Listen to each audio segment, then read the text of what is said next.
Video and Degree 145+. Hoag's object. Hello.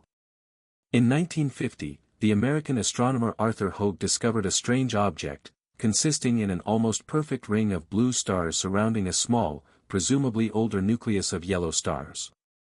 He thought that it could be a planetary nebula resulting from the explosion of a star. But the large empty ring between the corona and the core would be difficult to explain in this context, and the current distance estimate of 600 million light-years suggests an object of the size of a galaxy. The coexistence of young blue stars at the outside and a core of old yellow stars rather suggests the result of a collision between two galaxies. Such results have been observed in the form of ring galaxies, but none of them really looks like Hoag's object.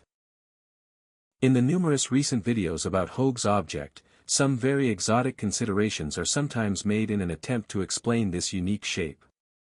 In connection with the idea of gravitational lensing, it was obviously asked whether the corona and the ring are really in the same plane.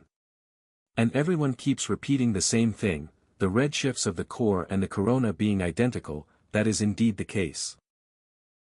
Actually, the equality of redshifts is not enough to conclude that Hoag's object is planar.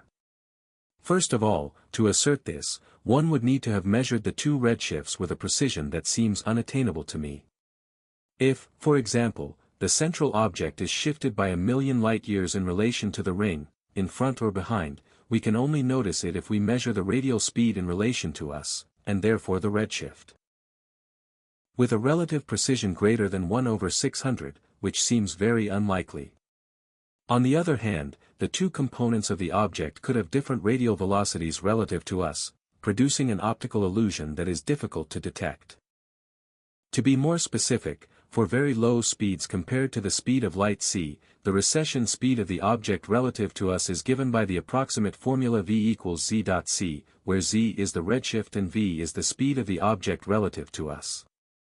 If we observe the same spectral redshift z for the core and the corona, it means that these two objects are moving away from us at the same speed in the line of sight direction.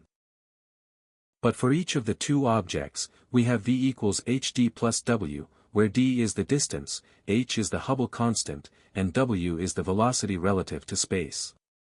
From the equality v1 equals v2, one can therefore conclude only that hd1 plus w1 equals hd2 plus w2, and this only implies that d1 equals d2 if it has been verified that w1 equals w2. And that's where our arguments differ.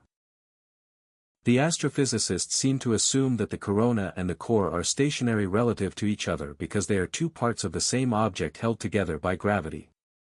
As far as I'm concerned, since the object is strange, I don't see why everything is based on this assumption when galaxies commonly have relative movements on the order of 100 km per second. If, for example, the core is located 20 million light-years behind the corona, it would suffice that, disregarding cosmic expansion, it approaches the corona at 500 km per second for the spectral shift of the two objects to appear identical to us, because in this case, its movement relative to the corona would exactly compensate for cosmic expansion. We would have a quantitatively identical situation if it is the corona that is behind.